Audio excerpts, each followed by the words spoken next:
the valley was silent. Too silent. The kind of silence that pressed against your ears and made your chest ache with unease. From the shadows of jagged cliffs, the dragon lay, wings folded tightly against his massive body, eyes half-lidded in pain. His scales, once brilliant as molten gold, were dulled with dust and streaked with blood. He had counted the days since the last human had stumbled too close, too curious, too cruel. Each encounter left him more wary, more certain. Humans were a danger he could never forgive. The wind stirred through the valley, carrying with it the scent of pine and the faint tang of fire. The dragon twitched his claws nervously, scanning the jagged horizon. His wings, torn and frayed, itched painfully as if they remembered flying freely, soaring above mountains and rivers, chasing clouds as if they were nothing more than drifting feathers. That memory was a luxury he could no longer afford. Now, he remained grounded, a shadow of his former self, wounded not only in body but in spirit. He had tried to hide. High cliffs and dense forests shielded him from human eyes, but no matter how far he went, whispers of fear followed.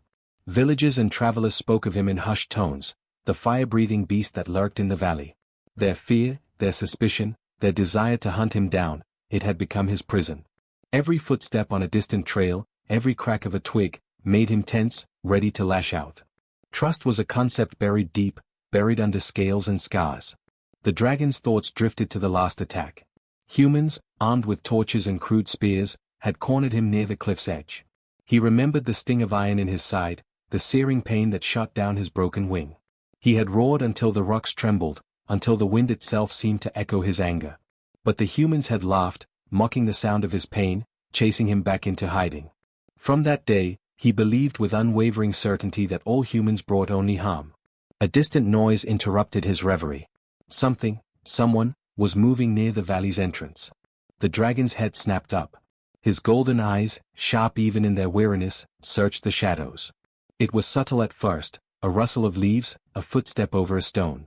Then another. And another. Unlike before, these footsteps did not carry the weight of malice. No shouting, no gleam of steel, no burning torches.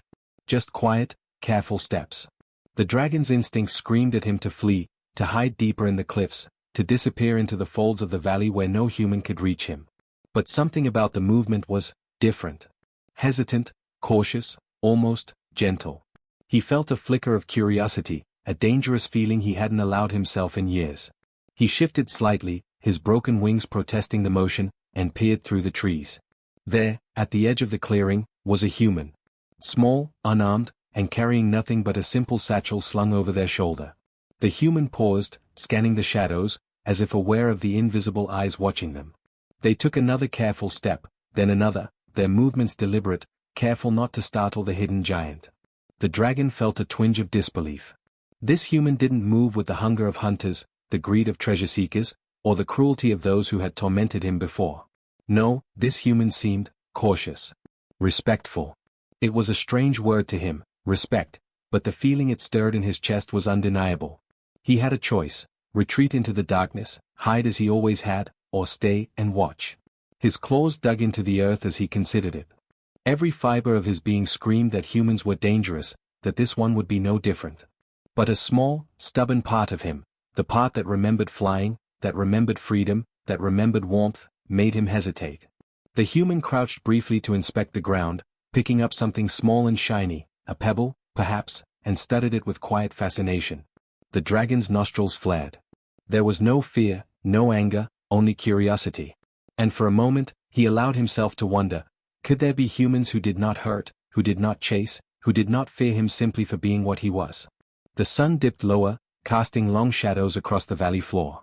The dragon remained still, every muscle tense, yet unmoving. He watched as the human took another step forward, their eyes bright with cautious determination. The dragon's heart, a heart he thought long hardened, thumped unevenly. He did not yet trust this human, but for the first time in years, he allowed himself the dangerous luxury of hope. And so, in the valley of silence and fear, the lonely giant waited, wings torn, body aching, and mind torn between instinct and something he had long forgotten, the possibility that not all humans brought pain. The wind whispered through the cliffs once more, carrying a promise of change, of risk, of something new. Somewhere in that gentle rustle lay the question that would haunt him in the days to come. Could a single human reach past his fear, past his scars, and show him a kindness he had never known? The dragon did not answer. He only watched, golden eyes fixed on the fragile figure stepping deeper into his world, unaware of the storm they were about to awaken. The sun sank lower behind the cliffs, and the valley seemed to hold its breath. Shadows stretched like long fingers across the ground, and the dragon remained hidden among jagged rocks, his golden eyes fixed on the lone human who dared to step into his domain. Every instinct screamed at him to strike, to flee, to vanish into the shadows. But something in the human's careful movements made him pause. The figure moved slowly, almost reverently, as if aware of the invisible gaze that followed them. There was no loud shout, no flash of metal, no scent of fire. Only soft footfalls on the dirt, the occasional rustle of leaves, and the faint smell of earth and herbs that clung to the human's cloak. The dragon's claws dug into the ground. He had not sensed peace in the presence of a human for years, not since the attacks, not since the broken wings. The human paused at a small stream that ran through the valley, bending to scoop water in their hands. The dragon watched, silent and unseen, his chest tightening. The way the human's fingers skimmed the water, the gentle way they studied the smooth stones along the bank, it was almost ritualistic. The dragon had never seen anything like it. Curiosity prickled at the edges of his fear, but he did not move closer. He did not dare. He remembered the last human he had seen like this. It had ended in fire, screams, and blood. But this one, there was no aggression in their posture, no arrogance in their eyes.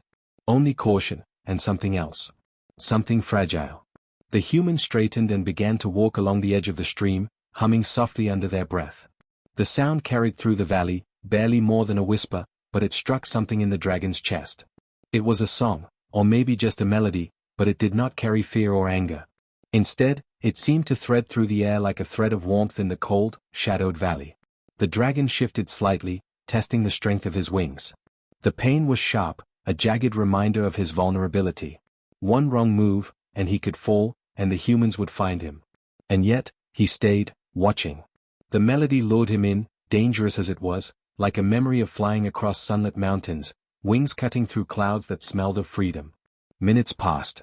The humans stopped near a patch of wildflowers growing stubbornly between rocks, kneeling to examine them. They plucked one, holding it delicately, and let their fingers brush against the petals. The dragon's nostrils flared. There was no greed here, no intent to take, no desire to destroy. Only wonder. He had almost forgotten the look on a human's face when they saw beauty instead of fear. The wind shifted, carrying the scent of the human closer. The dragon's heart hammered in his chest. He wanted to roar, to chase, to remind himself why he feared them, but the urge faltered. He wanted instead, to understand. Could he be mistaken? Could there be humans who did not bring pain? The human's eyes lifted suddenly, scanning the cliffs as if sensing the dragon's gaze. They did not run. They did not scream. They only paused, lips parting slightly, then shook their head and whispered, "It's okay. I'm not here to hurt you." The dragon froze. The words, faint as they were, seemed to cut through the years of fear he had carried. Not many humans spoke like that. Not many humans spoke at all when they were afraid. Slowly, almost imperceptibly, the dragon lowered his head. His golden eyes, sharp and wary, followed every careful movement of the human. There was a small basket at their side, filled with herbs and roots, perhaps for healing. The dragon's wing twitched. Could this human be offering something for him? No, that was impossible. Humans did not care for dragons. They only wanted to kill them, to conquer, to take. But the human crouched, reaching toward a low branch of berries, and spoke softly again, "I just want to help. I won't hurt you. I promise." The dragon's heart clenched. The voice was gentle, steady, patient. No fear, no hatred, just reassurance. He had forgotten the sound of kindness in years. It was unfamiliar and unsettling, like a touch that both soothed and terrified. He wanted to believe it, but trust was a luxury he could not afford. Still, the words lingered, echoing in the hollow places of his chest. Hours passed. The valley shifted from golden light to twilight, shadows lengthening, stars blinking awake above the jagged peaks. The dragon remained hidden, torn between instinct and curiosity. Every time the human moved, every soft step and careful gesture, the dragon felt a pull he had not felt in years. A dangerous pull, a longing not for food, or territory, or power, but for something simpler, yet scarier, connection. The human set down the basket and knelt beside the stream again, dipping their hands into the water. They hummed softly, letting droplets fall onto the rocks, watching them ripple and scatter. And then, finally, they whispered, "I know you're hurt. I know you're scared. But I can help. I just need you to trust me." The dragon's wings itched, a sharp reminder of his broken body. He flexed them tentatively, testing the pain, testing the courage it would take. Could he risk this? Could he allow a human to come closer, to see him not as a monster but as something living, something hurt? For the first time in years, he felt something stir inside him, a fragile, flickering hope. Maybe, just maybe, not all humans were like the ones who had chased him into the cliffs. Maybe there was one who could see past the fear, past the scales and the scars, and offer something he had long thought impossible, kindness. The dragon did not move closer. Not yet. But he did not flee. And that, in itself, was a beginning.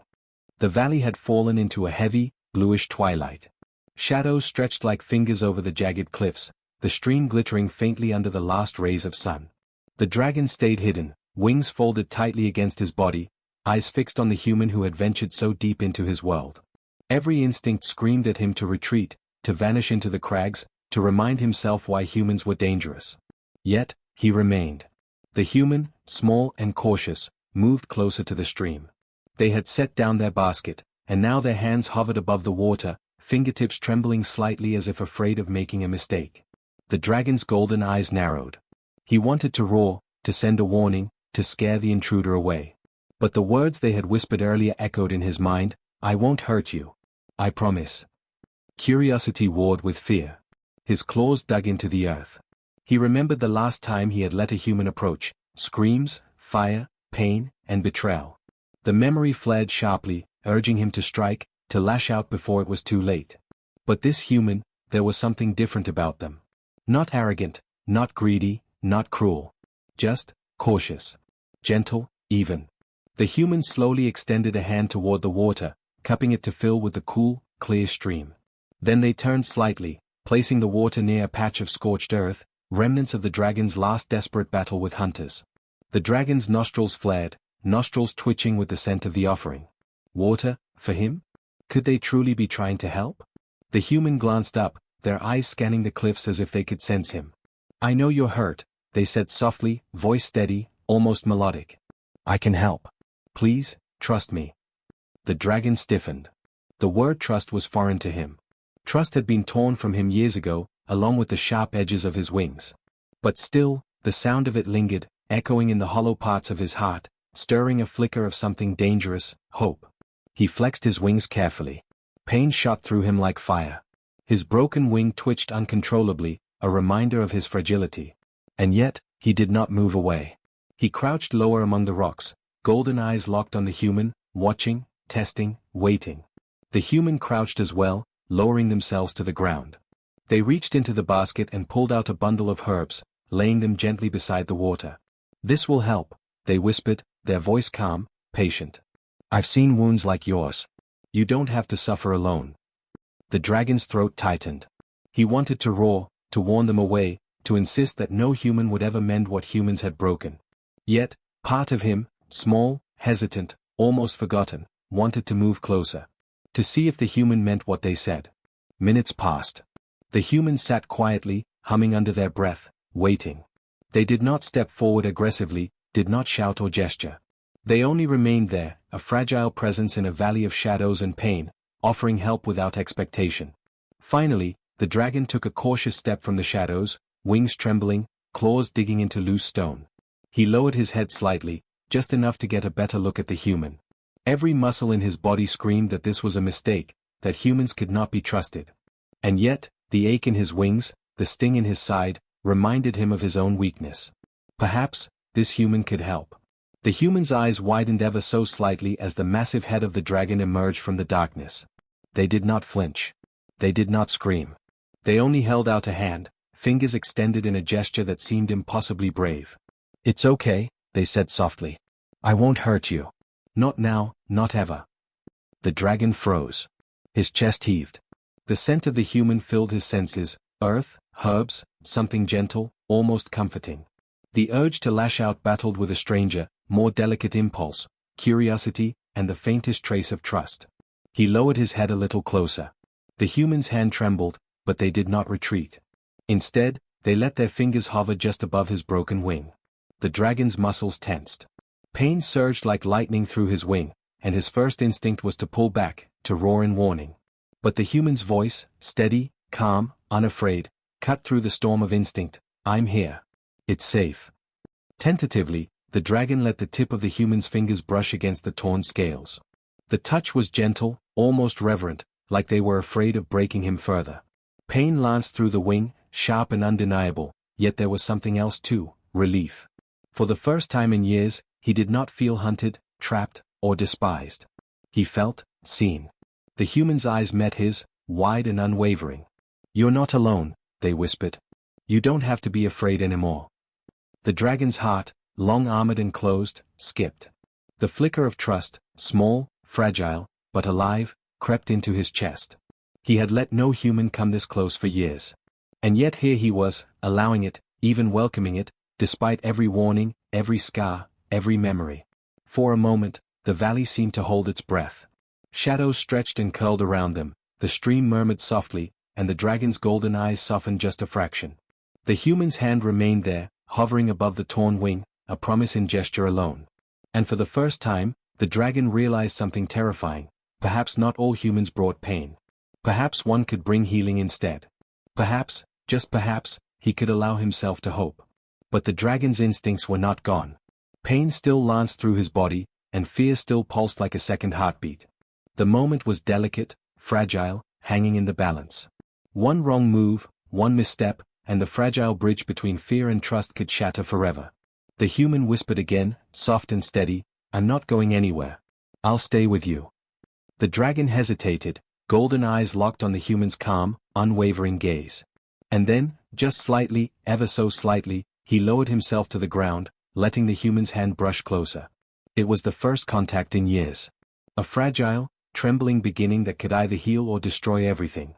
The valley remained silent, save for the soft rush of the stream, the distant whisper of wind through the cliffs, and the quiet, trembling heartbeat of a dragon who dared, for the first time in a long time, to trust. The dragon's wing twitched under the gentle weight of the human's hand.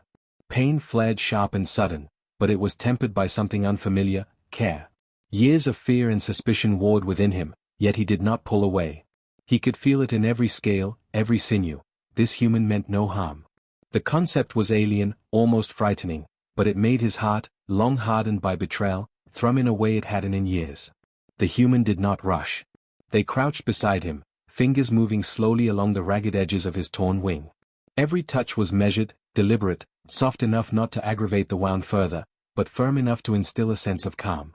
They whispered words he couldn't fully understand, a stream of gentle syllables that carried warmth and reassurance. The dragon listened, head lowered, eyes golden and unblinking, the muscles in his massive body tense yet strangely relaxed. You don't have to fight anymore, the human said softly. Not with me. I'm here. The dragon's mind recoiled at the vulnerability in that thought. To allow a human this close was dangerous. Too close. He could crush them in a heartbeat, and yet, he didn't. Part of him, a part that had been buried under years of fear, wanted to believe it. Minutes passed. The human moved carefully, applying herbal salves to the ragged tears in his wing. The sting of the medicine made him flinch, but each time, their hand returned, steady and unyielding. No words of judgment, no shrieks of fear, no sudden movements, only patient, unwavering care. Slowly, the dragon felt something shift deep within him, trust. It started small. A tilt of the head, a slower breathing pattern, the tiniest blink of acceptance. And then, almost imperceptibly, he relaxed a fraction, allowing the human's fingers to brush further along the wing without flinching. You're stronger than you know, the human murmured. Even with this injury, even with everything you've been through, you're still here. The word struck him harder than any blade or fire. He had spent so long hiding, so long believing he was alone, that the very idea of being seen, not as a monster, but as something wounded, something worth caring for, shook him to his core. He lowered his head further, pressing it slightly against the ground, a gesture of surrender that he hadn't made in years. The human's hand paused for a moment, hovering near his eye, waiting for a sign. The dragon blinked slowly. A signal. Acceptance. A bridge had begun to form between them, fragile yet undeniable. You can trust me, the human said. I won't leave. I'll stay until you're ready. For the first time in what felt like a lifetime, the dragon didn't consider running. He didn't think of hunting, of hiding, of striking first. Instead, he allowed the human to move along his wing, inspecting each tear, each scar, each jagged line left by years of pain and battle. He listened to their gentle hum, their quiet reassurances, and he felt something stir deep within him, a fragile, delicate hope. Hours passed. The stars began to glitter faintly above the valley, painting the jagged cliffs in silver light. The dragon's breathing slowed. His claws, once tightly clenched into the dirt, relaxed slightly. The human's presence was no longer a threat. It was a balm, a comfort, a lifeline extended into the chasm of his solitude. At one point, the human paused, leaning back on their heels and studying him. "You've been through so much," they whispered. "And yet, here you are. You're not giving up." The dragon's throat rumbled softly, a deep, low sound that could have been a growl, but felt more like acknowledgement. He had not spoken, not in words, but this sound, vibrating through his chest, was a promise of something else: willingness. Willingness to accept care, willingness to let someone see him as he truly was, not as the monsters in the stories described. The human's eyes shone in the dim light. They reached out again, brushing a lock of scorched hair, or scales, in his case, away from his face. "It's okay to be afraid," they said. "But fear doesn't have to control you anymore. You don't have to face the world alone." The dragon's golden eyes softened further. He lowered himself completely onto the ground, wings partially spread to reveal the full extent of his injury, yet allowing the human to approach without fear. It was an act of trust so profound that it startled him even as he did it. He had never let anyone see him so vulnerable, had never permitted anyone to come so close. And yet, here he was, letting this fragile human reach for the wounds that had been his greatest source of shame. The humans smiled, faint and gentle, and placed their hand flat against his wing. "I'll help you heal," they said. Together. The dragon closed his eyes for a moment, feeling the warmth of their touch seep into his scales, into the deep ache of his bones. It was not complete trust, not yet. Fear still lingered in the edges of his mind, sharp and insistent. But it was no longer overwhelming. For the first time in years, he believed that perhaps someone could care for him without bringing pain. And in that delicate, fragile moment, as the human worked quietly and patiently, the dragon understood something he had not thought possible: that trust, once born, could begin to mend even the deepest wounds. For the first time, he allowed himself to hope. The valley was silent, save for the soft rush of the stream and the quiet hum of the human's voice. But inside the dragon, a storm of something new was stirring. Something fragile, something terrifying, and yet entirely welcome: the knowledge that he was no longer alone. And as the night deepened, stars glimmering above, the dragon shifted slightly, leaning just a little closer to the human's presence, a gesture of acceptance, a promise that the bond had begun, and that nothing would be quite the same again. The first light of dawn crept into the valley, painting the jagged cliffs with soft hues of gold and rose. The dragon stirred, stretching his massive wings tentatively. Pain still lingered, sharp and insistent, but it was no longer unbearable. The touch of the human's hands, their careful ministrations, and their unwavering presence had begun to heal more than just the physical wounds. It was the first morning he had truly felt hope in years. The human was already awake, sitting cross-legged beside the stream, their eyes following the dragon with a quiet patience that had become almost second nature. They had prepared a simple breakfast: berries, herbs, and a bit of bread wrapped in cloth. The dragon sniffed at it cautiously. Hunger had returned, timid and hungry at once, a reminder that life continued despite pain and fear. "You need to eat," the human said gently, placing some food closer to him. "You can't heal if you don't." The dragon lowered his massive head, golden eyes meeting theirs. He had been taught by humans, once, long ago, that kindness was a trap. That food offered without fear or coercion was a lie. But now, with the morning light spilling over the valley and the gentle figure kneeling before him, he realized something profound: not all humans sought to harm. With slow, deliberate movements, he nudged a small berry toward the human's hand, letting them guide it to his mouth. The taste was sweet, almost foreign, and he ate cautiously, testing trust with each bite. The human hummed softly, encouraging him without words, a reassurance more potent than any chain or barrier. Hours passed as the dragon tested his strength. He flexed his wings, stretching them slowly, feeling the healing begin to knit torn muscles and battered scales. Pain flared, then eased, and with each movement, he grew bolder. The human remained at his side, sometimes touching, sometimes simply watching, a constant presence that whispered of safety, not fear. By midday, the dragon dared something he had not done in years: A small leap into the air, wings catching the wind imperfectly but successfully. The human laughed softly, a sound of pure joy and relief. "You're flying again," they whispered. "Not fully, but soon. I know you can do it." The dragon circled low over the valley, wings slicing through the golden air, then landed with a soft thud. He looked down at the human, and in that gaze, there was recognition, not of a master, not of prey, but of an equal. A bond had formed that transcended fear and instinct. He was no longer a lonely, wounded creature hiding from the world. He had found someone who could see him as he truly was. Days turned into weeks. The human and the dragon moved together through the valley. The human would gather food and herbs, teach the dragon about healing remedies, and speak to him in the soft, patient voice that had once calmed his fear. And the dragon would follow, protecting the human from dangers neither had expected, soaring above cliffs, chasing away predators, and discovering joy in the freedom of movement once thought lost forever. One evening, as the sun sank low and painted the valley in shades of fire and amber, the dragon allowed the human to climb onto his back. The human's arms wrapped around his neck carefully, their voice steady and confident. "Hold on," they whispered. And with a powerful push of his wings, he lifted into the sky, the wind rushing past, carrying them both over the cliffs and forests below. The feeling was intoxicating. Freedom, once stolen by fear and pain, was now restored.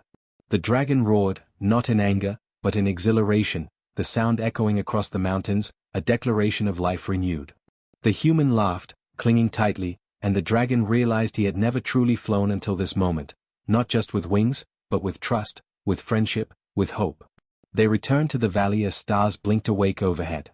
The human slid carefully from his back, and the dragon lowered his massive head so they could touch.